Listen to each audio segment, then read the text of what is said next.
Thanks for joining me today, Maalvika. Thank you for having me. I'm so excited. Me too. So, what are you up to these days, Maalvika? What are you spending your time on?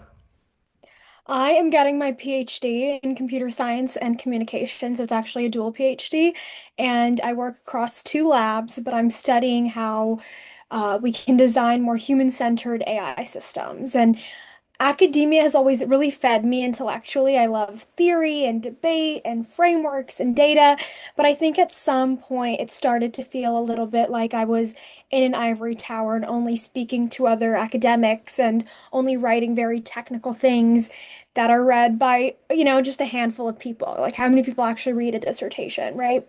And so I really wanted to think about how I could have conversations with people very different from me and think about knowledge in a more accessible way. So I was like, well, everyone's posting on social media and everyone's on social media, so that's got to be, the way I reach masses. And I started posting on TikTok and on Instagram and on Substack. And I think it wasn't really planned, but I had this impulse to repackage the things I was learning and thinking about and reading about. And I wanted to get that information to young people in really punchy, incisive, accessible ways. And it really started one day, I like read a book and I was like, oh, I really want to talk to people who've read this book. So I posted my first video being like, has anyone else read this book? Like, let's talk about it. And that reached 1 million people. And so immediately I understood that, you can write a 10-page research paper that's maybe read by 10 people ever in your lifetime, or you can figure out how to package a very complex topic into a 1 minute or 90-second video and reach 1 million people. And, then everyone can comment and share information. And it just, for me, became a really great way to connect with people who maybe are curious about the same things as me, agree with me on certain things, and also disagree with me on certain things, and being able to, grapple with people who are very different from me because I don't do that as much in my day-to-day life, right? We're all in our echo chambers a little bit. Right. And I want to pick up on something you said. You said that your first video reached 1 million people. So just curious, like how does it feel to go so viral? I suppose that's the amazing thing with social media that suddenly out of nowhere you can go from, no one listening to you and suddenly it feels like the whole world is like listening to you and commenting on what you're doing. What was the feeling you got from that? Of course, at first it's very exciting, right? You're like, oh, 1 million people care about what I have to say. And then you sort of realize, not all of those people care. Some people really vehemently disagree with you and want to voice their opinion. And I think I don't think as humans we even can conceptualize what that many people look like in a room because we haven't seen it. So it feels like a very abstract number. And I think when I saw the word 1 million, it didn't really register for me. But as I started posting more and more, and I would go out into public spaces and I would be recognized by real people, I think that's when I really understood the power of social media because suddenly it stops being so abstract and it's so real. It's this person in front of you that has been impacted by something you've said or an idea you've given them.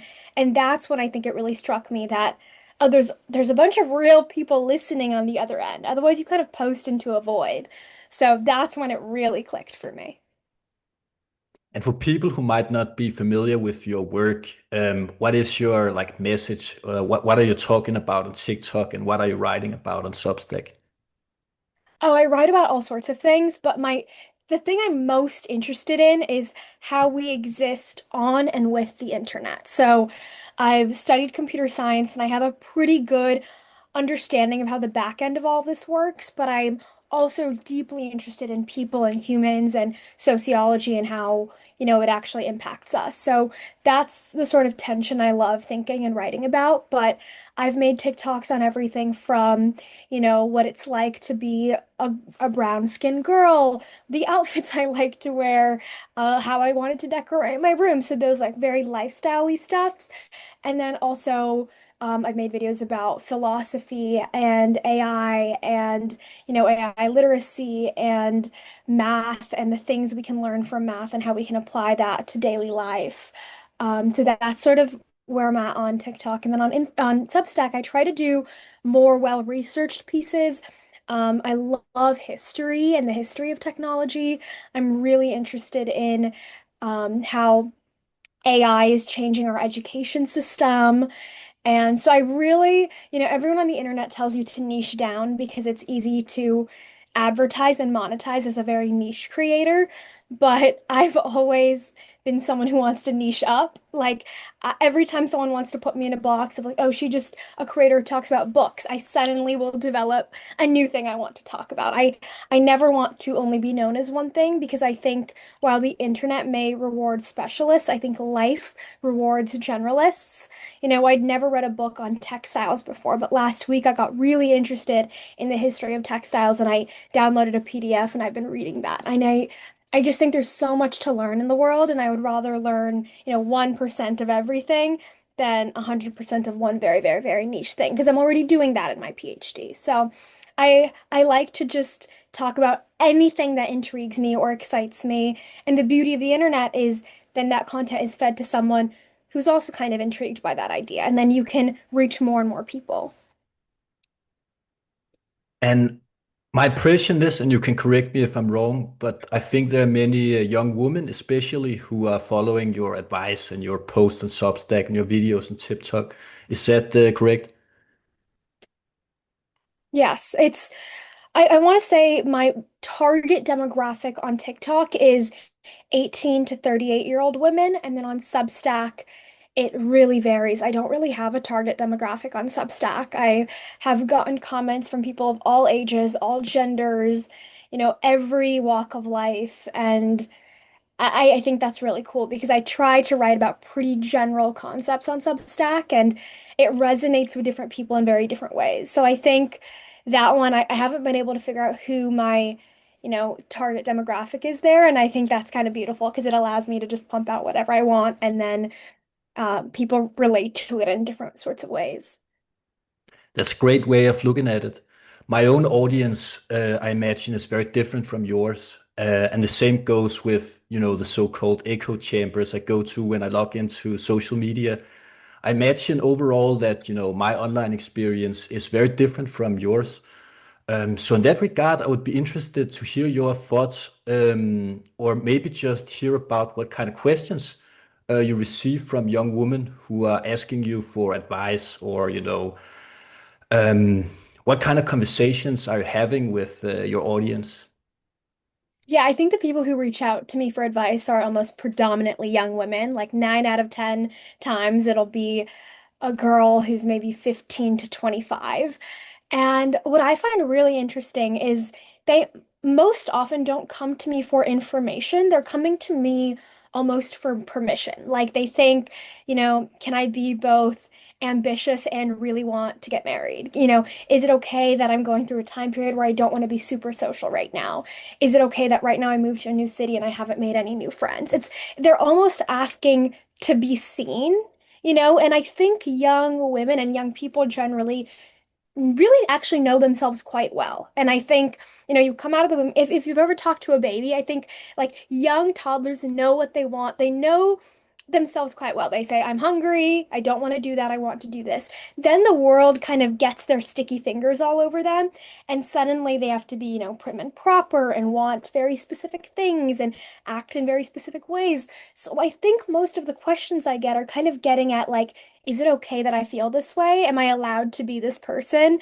And I I feel so uh lucky to be in a position where I can be like, oh my God, yes, I felt the same way. And I've had friends who felt the same way, and there's nothing wrong with you. And if I can give young women anything, it's the idea that there is nothing wrong with you. Whatever you want, whatever dream you have is all achievable. Like again, it's back to the niches thing, right? If everyone tells you, you have to niche down or you have to know exactly what you want to do for the rest of your life at 17 years old, and you don't know what you want to do, it feels so isolating. You feel like there's something wrong with you.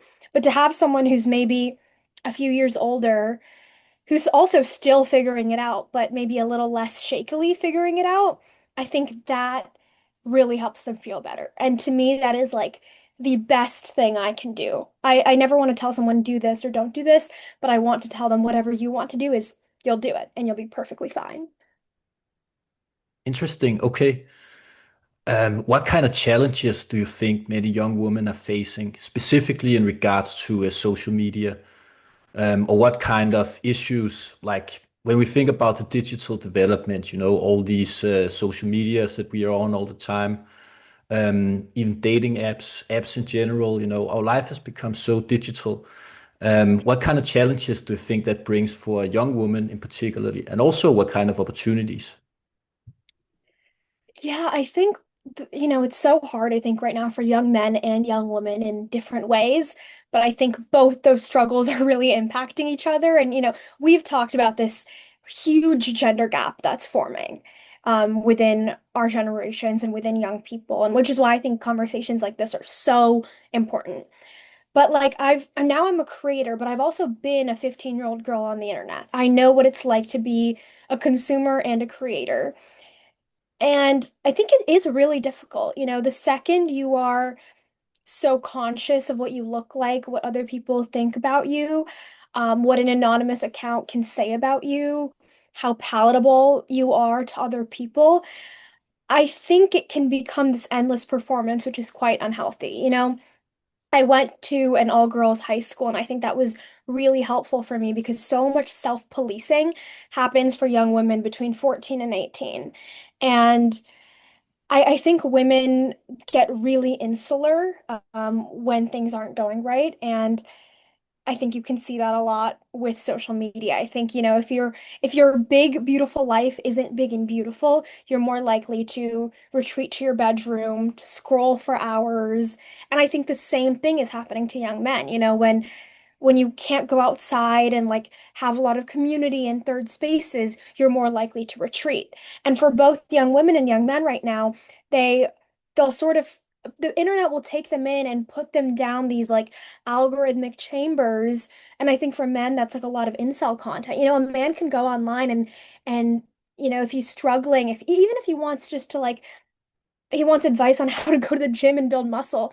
It There are not a lot of positive role models for them, and they immediately get sucked into really dangerous online communities that give them community. If you don't have community in real life, it's really easy to be preyed on.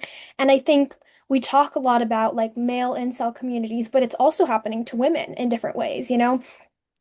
I don't know if, I'm really interested to see like what kind of dating content men are fed, but I think women are also fed really nasty dating content. Like this whole idea of, boys will be boys, boys will never be emotional.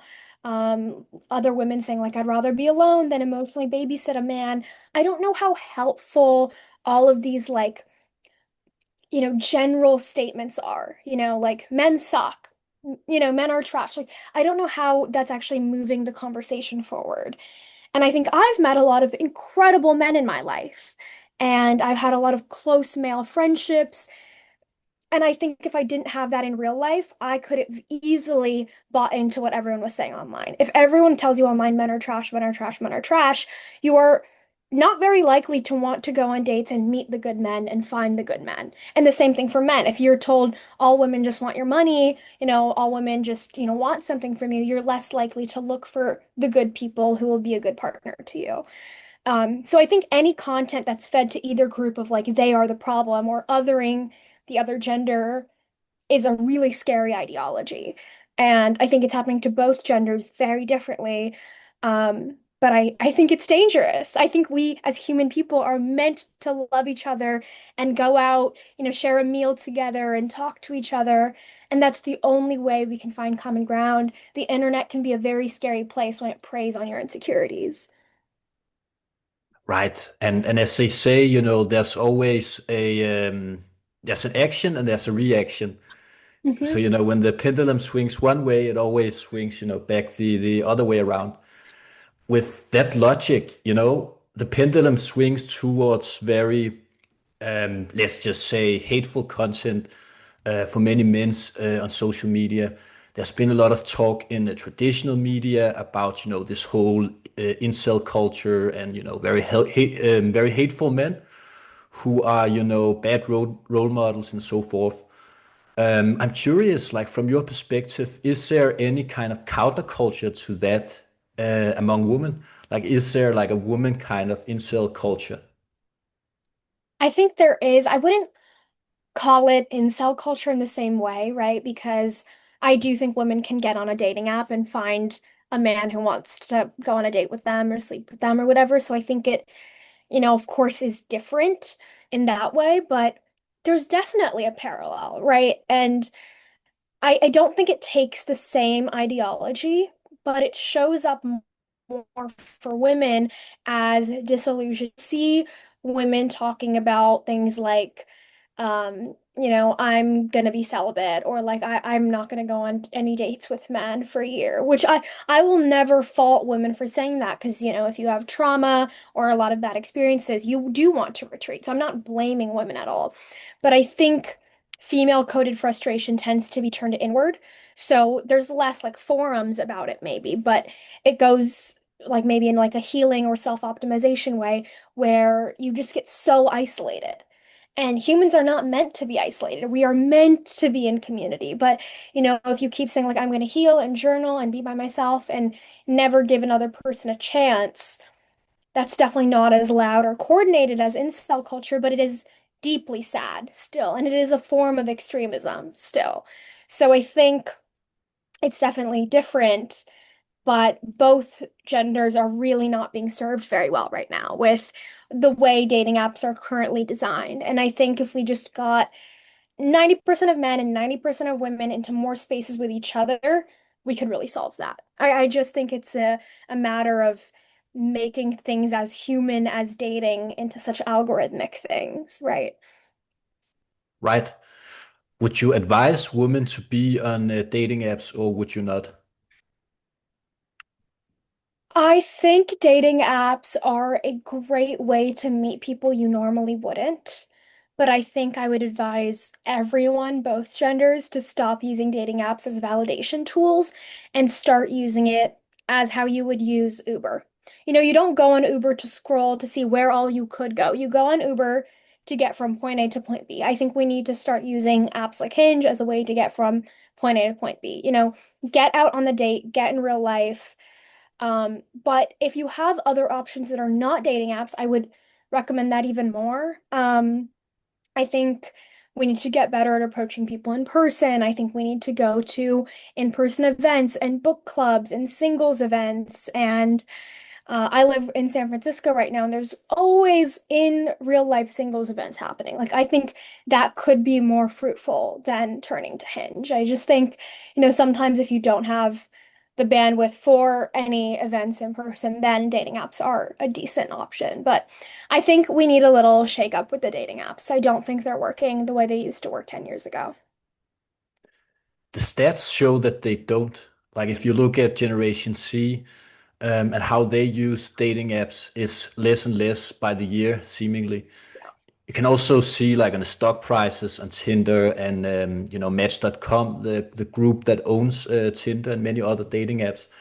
Bumble as well. It's not going too great for them. How do you think that these dating apps could be useful for people if they had to change? Is this something you thought about? I would love an app where you could go with a group of your single girlfriends to a location with a group of single guys.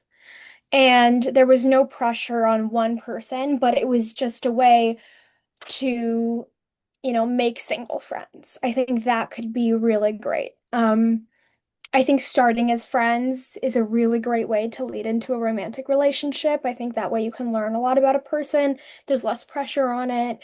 You know how they interact with your friends, you know how you interact with their friends. I think it could just be a more fun way to date. I think people are so intimidated by a first date because there's no community around it. Yeah, I know exactly what you mean. Yeah. So if we take the digital development together, we say social media, dating apps, just bundle everything into one big box and call it this is like digital development. What do you think are the greatest challenges we're facing here? And also, what are the greatest opportunities? I think all of our current digital infrastructure is making us lazier and stupider. And I think humans need a degree of friction, right? So if you have to go out and approach people in person, you're more likely to endure rejection. The rejection makes you have better grit, better resilience, and you become a stronger person. If, if you're talking to baristas, you have to get better at small talk. If you're ordering on your phone, you don't have to get better at small talk. If you have to go up to people in person to ask them out, you know, maybe 5 out of 10 times they say no, like I'm dating someone, but maybe one of those times they are so impressed that you came up to them and something happens. I think like right now, the fact that you can not leave your couch and order food and order coffee and watch Netflix and spend hours on your phone and when this isn't even touching on porn and all of that, and now with like people talking to ChatGPT as a therapist, and I just think there's this severe lack of friction. Everything is too easy, it's too convenient, and when things are too convenient, we get lazier and we get stupider. And like people always say like, oh, AI isn't that bad. Like, everyone was so scared about calculators, but we can still do math. But of course, there is research saying that like the GPS, the calculator did change our brain. When you don't have to use something, it atrophies. If you don't have to use those cognitive functions, they atrophy. So I think just like that, this rise of AI and everything being just far too easy is going to make us less human. It's going to take away the parts of us that are inherently messy and awkward. Like going on a first date is awkward. We have to all hold hands and say that. It is kind of weird and it kind of sucks and it could go bad, but you have to do it. A lot of things in life are awkward or hard, but you have to do it because the thing at the end is worth it, and doing the work actually is what gives it is its meaning. You were not going to be as proud of an essay if AI wrote it for you than if you wrote it and edited it and showed it to a friend for edits, if you really had a hand in building it. So I think that is going to be our most troubling problem with the digital infrastructure. It's going to make us too lazy and too stupid and too scared of the real human parts of life. I fully agree. And I can also see that it's a very difficult challenge. I think this is perhaps like the biggest challenges, of our generation, perhaps for future generations as well, because these tools are so devilish, comfortable and easy and convenient, and they just like lure us in like siren calls.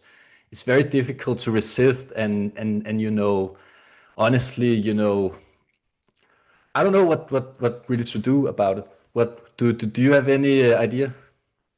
Like practically advice how to deal with all these so-called let's call them temptations.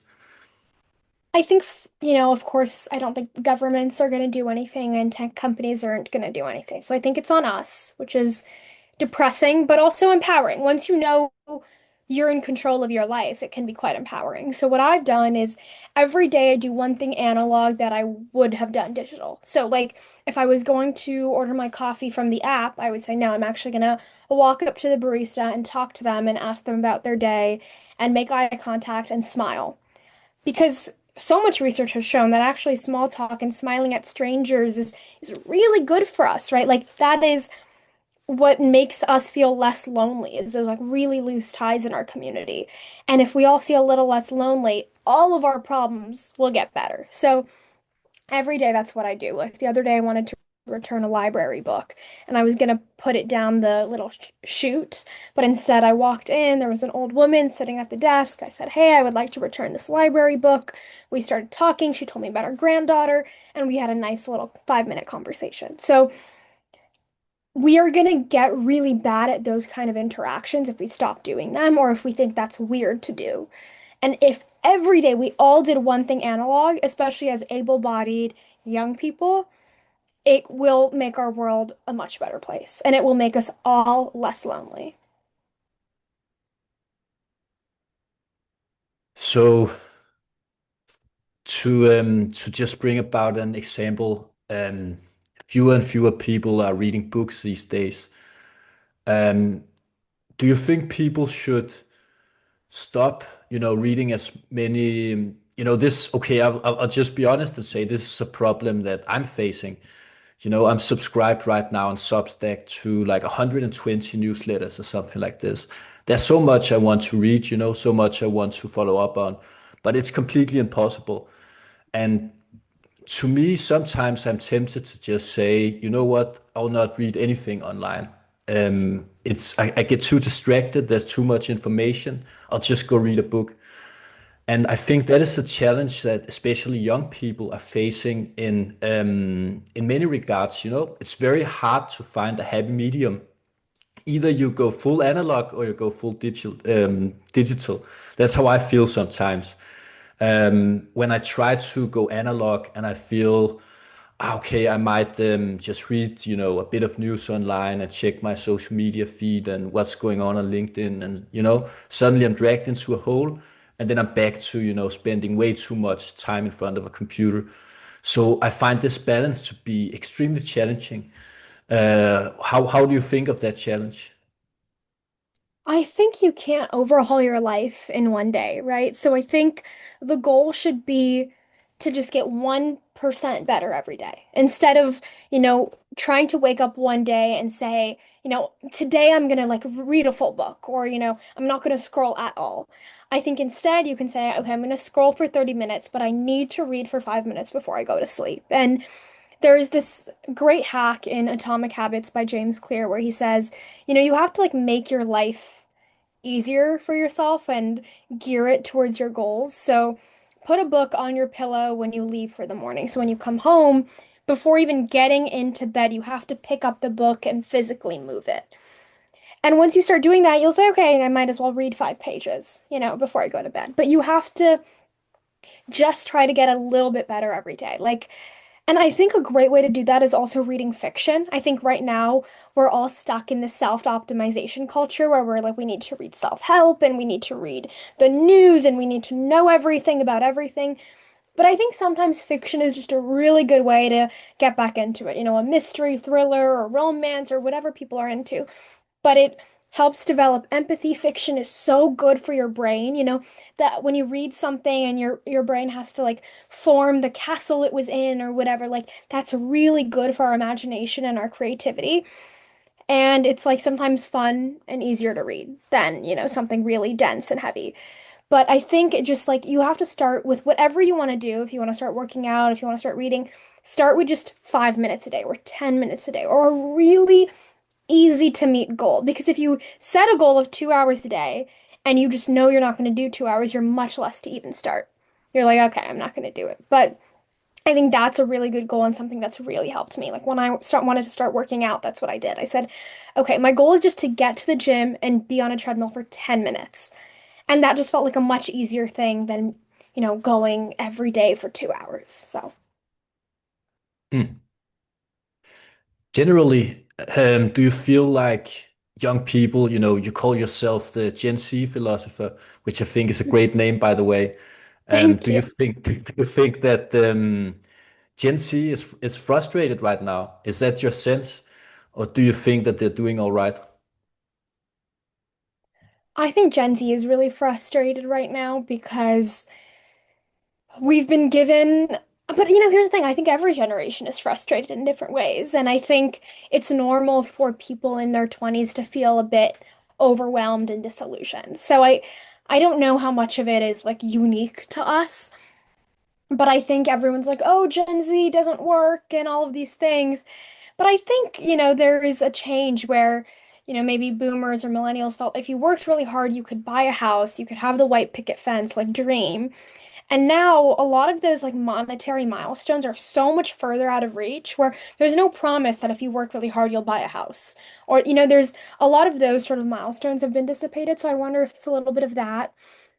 And then also, I think as a Gen Z person myself, I can say that we have issues, that we are a little bit addicted to our phones. I think we don't have a lot of grit like other generations had. I think we are very used to instant gratification and it makes us less hardworking. I will say that as a Gen Z myself, I think I've seen a lot of people be like, oh, I don't like doing this, so I'm not going to do it, or I want to protect my peace. But things are hard. Life is hard. Work is hard. Relationships are hard. And I think we just need to get a little bit better at doing hard things. And what I always tell myself is every good thing requires work and tending and maintenance. And this idea that, like, do what you love and you'll never work a day in your life. I think that's bullshit. I think you can have the most perfect career, the most perfect house, the most perfect relationship, and all of those things will require work. Your dream job, you're going to have bad days at your dream job. The coolest house in the world, one day the HVAC system is going to go out. The best partner someday is going to be a little frustrated or irritated with you. But that is just being human. To be human is to do hard things, and you get to reap the reward of the hard thing, not something that's toil and work are two different things. But I like to imagine my life as a garden, and it's like I want to water the garden, pull out the weeds, and do all of that because at the end of the day I get to enjoy the garden. And I want Gen Z to be better at that, and I think that's one of my goals with my writing. I sometimes do wonder if we need a proper counter movement to social media and the digital economy. Back in the days, there was the hippie movement, and whenever, there's been some development in society that people didn't like, there was like an organized counter movement. The thing is that it's very difficult to rebel against the digital economy and the people in power nowadays because the system is so damn complicated. We don't really understand what is going on. So it's very hard to like rebel and, lift your fist and say, we're fighting the system, but the system is so complicated, who to Yeah. fight, what to do. Do you think we need a counterculture to social media? Oh, we absolutely do. And I think we already are getting it. Like, that's one thing I think Gen Z is very good at. Like if you look around now, there's book clubs and run clubs, and people are spending a lot of time in coffee shops, and every time it's a beautiful summer day, you'll see everyone go to the park. And so I do think things are forming. It's a little slower because of just how addicting social media is. Um, but I really believe I'm a very optimistic person, and I really, really believe that things will form, things we don't even know yet will happen with dating, with socializing. Um, and I think something that TikTok has done, which is very beautiful, is it's like sort of democratized influence. So someone who looked like me 20 years ago could not build a following, but now I can. So that means now I can host, a picnic in the park and put that out to all my followers, and hundreds of people can come. So the internet has also given us more opportunity than ever before, and we just need to use it well. Mm. Perfect. Okay, so here towards the end, what can people expect from you in the coming months and years? Oh, what a fun question. I have big dreams and goals, and I hope to continue writing and growing my following, but I also hope that I can have more in-person conversations with people and learn more, read more, consume more media. Um, I hope to hopefully, I'll get my PhD in the next couple years, and I would love to teach. Like that's my big goal. I would love to be a professor and to teach, and my goal in life is just to love as many people as possible and learn as much as possible and be able to pass that on. So I hope in the next few years I do a lot of that. Thank you so much for sharing your perspective. It was great. Thank you so much. I really appreciated it. What like amazing, thoughtful questions. Thank you. Thank you very much. Bye bye.